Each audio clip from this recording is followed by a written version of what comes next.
নমস্কার বন্ধুরা, আরেকটা নতুন পর্বে তোমাদের সবাইকে স্বাগত জানাই। বন্ধুরা, প্রত্যেক দিনের সংসারের একঘেয়ে কাজ করতে করতে কিন্তু আমাদের কারো ভালো লাগে না।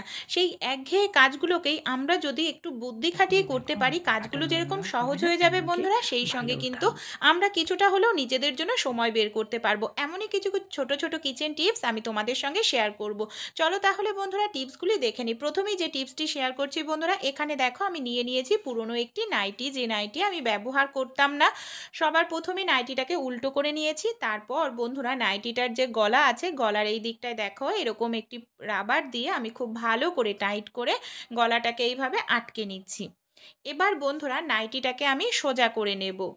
সোজা করার পর বন্ধুরা, এই নাইটিটাকে কি কাজে ব্যবহার করব চলো তাহলে দেখে নিই। গলার এই দিকটা বন্ধুরা দেখো এইভাবে টাইট করেই বাঁধতে হবে, যাতে আমাদের এই গলার এই দিকটা যাতে খুলে না যায়। এটাকে কি কাজে ব্যবহার করব বন্ধুরা, শীতকালে কিন্তু আমরা এই ধরনের যে পাখাগুলো থাকে, পাখাগুলোকে কিন্তু ব্যবহার করি না। এমনকি পাখাগুলো এইভাবে যদি খোলা থাকে বন্ধুরা, ধুলো ময়লা পড়ে কিন্তু নোংরা হয়ে যায়।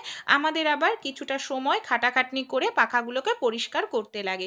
তাই বন্ধুরা, আমরা এইভাবে যদি পুরনো একটি নাইটি দিয়ে পাখার কভার তৈরি করে নিই, দেখো দেখতেও ভালো লাগবে, এমনকি বন্ধুরা আমাদের নাইটিটিও কাজে লেগে যাবে। আর পাখাটাও কিন্তু ধুলো ময়লা পড়বে না, নোংরা হবে না।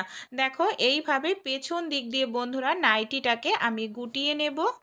নাইটিটার পুরো যে নিচের অংশটা ঝুলে রয়েছে না, এইভাবে দেখো আমি গুটিয়ে নিচ্ছি বন্ধুরা। তাহলে সামনেটা সুন্দর লাগবে, দেখতে ফুলের মতো লাগবে। দেখো এইভাবে আমি গুটিয়ে নেব। নাইটিটা শুধু বন্ধুরা সামনেটায় নয়, পেছন দিকটাও কিন্তু খুব সুন্দর লাগবে দেখতে। দেখো পেছন দিকটায় আমি কিন্তু কোনো রকম দড়ি দিয়েও বাঁধিনি, কিচ্ছু করিনি। নাইটিটাকে এইভাবে গুটিয়ে এইভাবে একটু ভেতরের দিকে ঢুকিয়ে দেব। এইভাবে মুড়িয়ে নেওয়ার ফলে কিন্তু বন্ধুরা নাইটিটা খুলেও যাবে না। তোমরা ভাবতে পারো খুলে যাবে, খুলবেও না। আর দেখো নাইটিটাও কতটা সুন্দর লাগছে দেখতে। আশা করছি টিপসটি কাজে লাগবে। তাহলে চলো বন্ধুরা, আমরা পরবর্তী টিপসটি দেখে নিই। বন্ধুরা, আমরা যে বালিশের কভারগুলো ব্যবহার করি সেগুলো কিন্তু সুতির তৈরি হয়। আর এই সুতির বালিশের কভার কিন্তু বন্ধুরা শীতকালে একেবারে ঠান্ডা হয়ে যায়। আর আমাদের বাড়িতে যদি ছোট বাচ্চা থাকে, তাদের কিন্তু শীতকালে এই ধরনের ঠান্ডা বালিশের কভার ব্যবহার করতে দিলে দেখা যায় যখন তারা ঘুমের ঘরে পাশ ফিরতে থাকে না, তারা ঠান্ডার কারণে জেগে যায় বারবার। আমাদের নিজেদেরও শীত লাগে। তাই বন্ধুরা, আমাদের বাড়িতে যদি এই ধরনের পুরনো সোয়েটারগুলো থাকে, সেগুলোকে কিন্তু আমরা ব্যবহার করতে পারি। কিভাবে চলো তাহলে দেখে নিই। এখানে দেখো বন্ধুরা, আমি সোয়েটারটাকে এইভাবে আমি পুরো ছড়িয়ে নিচ্ছি। তার ভেতরে আমি যে বালিশ আছে সেই বালিশটাকে এইভাবে রেখে দিচ্ছি। এবার বন্ধুরা, সোয়েটারের বোতামগুলোকে দেখো এইভাবে আমি আটকে নেব। সোয়েটারের যে নিচের দিকের অংশটা আছে না, নিচের দিকের অংশটাকে এইভাবে আমি বালিশের ভেতরে ভাঁজ করে ঢুকিয়ে দিলাম। তারপর এই দড়িটাকেও বেঁধে দেব, আর হাতা দুটো যেটা আছে হাতা দুটোকেও বেঁধে দেব। দেখো এইভাবে যদি বেঁধে রেডি করে নিই বন্ধুরা, তাহলে কিন্তু আমাদের বালিশটা সোয়েটার থেকে খুলে যাবে না, আর একটি সোয়েটারের কভার তৈরি হয়ে যাবে বালিশের ওপরে। এবার যদি আমরা রাতে বড়রাও ঘুমাই কিংবা ছোট বাচ্চারা ঘুমাই, বারবার ঠান্ডার কারণে কিন্তু তারা উঠে যাবে না, বালিশটা গরম থাকবে। ছোট্ট টিপস কিন্তু ভীষণ উপকারী। তাহলে চলো বন্ধুরা, পরবর্তী টিপসটি আমরা দেখে নিই। বন্ধুরা, শীতকালে তো আমরা প্রত্যেকেই কম্বল ব্যবহার করে থাকি গায়ে দেওয়ার জন্য। কিন্তু বন্ধুরা, আমরা কম্বলটাকে যতই এইভাবে ভাঁজ করে রাখি না কেন খাটের ওপরে, দেখতে কিন্তু বাজে লাগে। অনেক সময় যাদের বাড়িতে ছোট বাচ্চা কাচ্চা আছে, দেখা যায় বারবার খাটে উঠে কম্বলটাকে এলোমেলো করে দেয়। ঘরটা একেবারে অগোছালো মনে হয়। শুধু তাই নয়, কম্বলটাও কিন্তু বন্ধুরা নোংরা হয়ে যায়, ধুলো ময়লা হয়ে যায়। তাই বন্ধুরা, কম্বলটাকে আমরা কিভাবে রাখলে ধুলো ময়লাও হবে না, নোংরাও হবে না, এমনকি ঘরটাও অগোছালো মনে হবে না দেখতে। এর জন্য বন্ধুরা, এখানে দেখো আমি নিয়েছি একটি সায়া বা পেটিকোট। আমি একটি ভালো দেখেই নিয়েছি। তোমাদের যেরকম পুরনো থাকলে সেটাও ইউজ করতে পারো, কারণ খাটের ওপর রাখবো, একটু দেখতে ভালো কালার হলে তাহলে দেখতে ভালো লাগবে। আর রংচটা হলে কিন্তু মোটেও ভালো লাগবে না দেখতে। তাই দেখো এইভাবে আমি এই পেটিকোটের ভেতরে আমার যে কম্বলটা রয়েছে, কম্বলটাকে আমি খুব ভালো করে এইভাবে ঢুকিয়ে নিচ্ছি। পেটিকোটটা ইউজ করলে কি হবে বন্ধুরা, এইভাবে কম্বলটা রেগুলার ঢোকাতে বের করতেও সুবিধা হবে।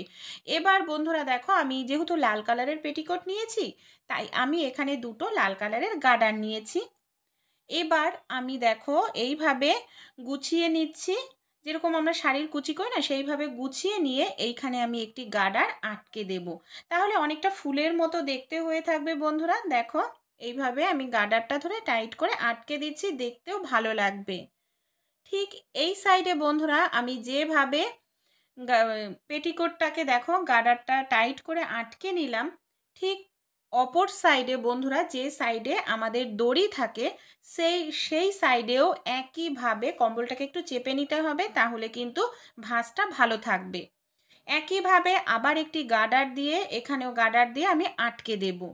তাহলেই বন্ধুরা দেখো একটি পেটিকোট দিয়ে আমরা কিন্তু কম্বলের যে কভার তৈরি করে নিতে পারলাম। আমরা যদি এইভাবে খাটের ওপর রেখে দিই বন্ধুরা, দেখতেও ভালো লাগবে, এমনকি আমাদের কম্বলটাও নোংরা হবে না, বাচ্চা কাচ্চারাও কিন্তু কম্বলটার মধ্যে ধুলো ময়লা লাগাতে পারবে না, এমনকি আমাদের বিছানাটাও একেবারে সুন্দর গোছানো থাকবে। টিপসটি অ্যাপ্লাই করো, আশা করছি টিপসটি তোমাদেরও কিন্তু ভালো লাগবে। টিপসটি যদি একটু ভালো লেগে থাকে তোমাদের বন্ধুবান্ধবদের সঙ্গে শেয়ার করো। তাহলে চলো পরবর্তী টিপসটি দেখে নিই। বন্ধুরা, প্যাম্পাস তো আমরা বাচ্চাদের প্রত্যেকেই ব্যবহার করিয়ে থাকি, তাছাড়াও প্যাম্পাস কিন্তু আমরা অন্যান্য অনেক কাজে ব্যবহার করতে পারি। এটাকে অন্যান্য কি কাজে ব্যবহার করব চলো তাহলে দেখে নিই। সবার প্রথমে আমি গ্যাসের কাছে চলে এসেছি। গ্যাসের ওপর আমি একটি রুটি তৈরি করার তাওয়া বসিয়ে দিয়েছি। তাওয়ার ওপর বন্ধুরা আমাদের যে প্যাম্পাসটা আছে দেখো উল্টো করে নিয়েছিলাম, সেই প্যাম্পাসটাকে এইভাবে আমি তাওয়ার ওপর রেখে খুব ভালো করে গরম করে নেব। এখানে আমি তাওয়ার ওপর রেখে 1 মিনিট গরম করে নিচ্ছি। 1 মিনিট যদি গরম করে নিই প্যাম্পাসটা কিন্তু আমাদের খুব ভালো গরম হয়ে যাবে। তারপর এই প্যাম্পাসটাকে বন্ধুরা কি কাজে ব্যবহার করব চলো দেখে নিই। গ্যাসটা বন্ধ করে নিয়েছি, আমার প্যাম্পাসটা কিন্তু গরম হয়ে গেছে। বন্ধুরা, এটা কিন্তু আমরা হট ব্যাগ হিসাবে কাজে লাগাতে পারি। অনেক সময় আমাদের বাড়িতে যে ছোট বাচ্চারা থাকে না, শীতকালে দেখা যায় তাদের কান যন্ত্রণা করতে থাকে, এমনকি কানের নিচের দিকের গলার অংশ ফুলে যায়, ব্যথা করতে থাকে, ঠিকমতো জল খেতে পারে না। সেক্ষেত্রে কিন্তু আমরা যদি একটু হালকা করে গরম সেঁক দিই তাহলে কিন্তু আরাম পাওয়া যায়। তাই প্রত্যেকের বাড়িতেই কিন্তু বন্ধুরা হট ব্যাগ থাকে না। তাই এইভাবে প্যাম্পাসটা যদি একবার গরম করে নিই, ভেতরে দেখো সিলিকন থাকার কারণে প্যাম্পাসটার গরমটা কিন্তু অনেকক্ষণ পর্যন্ত থাকবে, আমাদের বারবার গরম করার প্রয়োজন হবে না। আর এইভাবে আলতো আলতো করে সেঁক দিলে বন্ধুরা সেই জায়গায় খুবই আরাম পাওয়া যাবে, ব্যথার জায়গায়। তাহলে চলো পরবর্তী টিপসটি আমরা দেখে নিই। বন্ধুরা, প্রেশার কুকারে আমরা রান্না করার সময় অনেক সময় দেখা যায় সিটি না উঠে এইভাবে ভেতরের থাকা জিনিসটা বাইরে বেরিয়ে আসে। সেক্ষেত্রে তো প্রেশার কুকারটা একেবারে নোংরা হয়ে যায়। তাই সমস্যাটা কিভাবে দূর করতে পারি? বন্ধুরা, এখানে দেখো আমি একটি কাপড় নিয়েছি, একটি সুতির কাপড় আমি এখানে নিয়েছি। তোমাদের বাড়িতে যে কোনো পুরনো কাপড় তোমরা নিয়ে নিতে পারো। এবার কি করব বন্ধুরা, এই প্রেশার কুকারের ঢাকনাটাকে আমি কাপড়ের ওপর এইভাবে দেখো পেতে নিলাম। এখানে আমি নিয়েছি একটি রং পেন্সিলের সাহায্যে প্রেশার কুকারটাকে এইভাবে আমি মাপ করে নিচ্ছি। এবার বন্ধুরা একটি কাঁচির সাহায্যে দেখো আমি প্রেশার কুকারের ঢাকনার যে মাপ করে নিয়েছিলাম না, সেরকমভাবে কেটে নিলাম, ঠিক মাঝখানটায় ভাঁজ করে। আবার দেখো মাঝখানটায় বন্ধুরা আমরা এইভাবে ছোট্ট একটু গোল করে কেটে নেব। তাহলেই কিন্তু বন্ধুরা আমাদের কাপড়টি রেডি হয়ে যাবে। আর এই কাপড়টি একবার তৈরি করে নিলে আমরা অনেক দিন পর্যন্ত ব্যবহার করতে পারবো। প্রেশার কুকারে যখনই আমরা কোনো খাবার বসাবো এইভাবে সিটিটা খুলে কাপড়টা দেখো ঢাকনার ওপরে লাগিয়ে নেব। তারপর বন্ধুরা আমরা যদি প্রেশার কুকারে রান্না করি, প্রেশার কুকারে দেখো যখন সিটি উঠবে বা ভেতরের খাবারটা যখন সিটির সঙ্গে একটু বেরিয়ে আসবে বন্ধুরা, তখন কিন্তু এই যে দেখো খাবারটা আমাদের কাপড়ের ওপর লাগবে। দেখতে পাচ্ছ ঢাকনাটা পুরোপুরি পরিষ্কার রয়েছে। আমরা এই কাপড়টি খুলে যদি কাপড়টি পরিষ্কার করে দিই একেবারেই সহজ হয়ে যাবে। আর ঢাকনায় যদি খাবারটি লেগে যায় বন্ধুরা সহজে উঠতেও চায় না, আর অনেকটা সময় ধরে আমাদের ঘষা মাজা করতে লাগে। দেখো প্রেশার কুকারের ঢাকনাটা কিন্তু একেবারেই পরিষ্কার রয়েছে। তাহলে এই টিপসটি তোমাদের কীরকম লাগলো বন্ধুরা অবশ্যই কমেন্টে জানিও। টিপসটি ভালো লেগে থাকলে একবার হলেও অ্যাপ্লাই করে দেখো, আশা করছি তোমাদেরও কিন্তু ভালো লাগবে। তাহলে চলো পরবর্তী টিপসটি আমরা দেখে নিই। পরবর্তী যে টিপসটি শেয়ার করব বন্ধুরা প্রেশার কুকার নিয়ে। অনেক সময় দেখা যায় প্রেশার কুকারে ঠিকঠাক মতো সিটি উঠতে চায় না, এমনকি ভেতরের খাবার বেরিয়ে যায়। সিটি না উঠলে আমরা বুঝতেও পারি না যে খাবারটা ঠিকমতো সেদ্ধ হয়েছে কিনা। এর ফলে ভেতরের খাবারটা দেখা যায় একেবারে গলেও যায়। তাই বন্ধুরা প্রেসার কুকারের ঢাকনায় কিন্তু অবশ্যই এই কাজটি করা উচিত। দেখো আমি প্রেসার কুকারের সিটিটা খুলে নিয়েছি, এর মধ্যে আমি লাগিয়ে নিচ্ছি সামান্য পরিমাণ টমেটো সস। টমেটো সস তো আমাদের প্রত্যেকের বাড়িতেই থাকে। দেখো সিটিটা খুলেও আমি ভালো করে এর মধ্যে একটু টমেটো সস লাগিয়ে নেব। তারপর বন্ধুরা এই জায়গাগুলোকে আমি একটু স্কচব্রাইট দিয়ে খুব ভালো করে একটু পরিষ্কার করে নেব, কারণ এই জায়গাগুলোতে কিন্তু প্রচুর পরিমাণে নোংরা জমে যায় খাবারের কারণে। আর রেগুলার তো আমরা এটাকে অনেক সময় খুলে পরিষ্কারও করি না। তাই কিন্তু বন্ধুরা যখনই প্রেসার কুকারে আমরা খাবার বসাই না কেন, প্রেসার কুকারটা যখনই পরিষ্কার করব তখনই কিন্তু এইভাবে আমাদের একটু ভালো করে পরিষ্কার করতে হবে। তাহলে এই জায়গায় কোনো নোংরাও জমবে না, এমনকি আমাদের প্রেসার কুকারে খাবার বসালে ঠিকঠাক মতো সেদ্ধ হবে। এবার যেটা করতে হবে বন্ধুরা, এখানে দেখো আমি একটি সুচ নিয়ে নিয়েছি।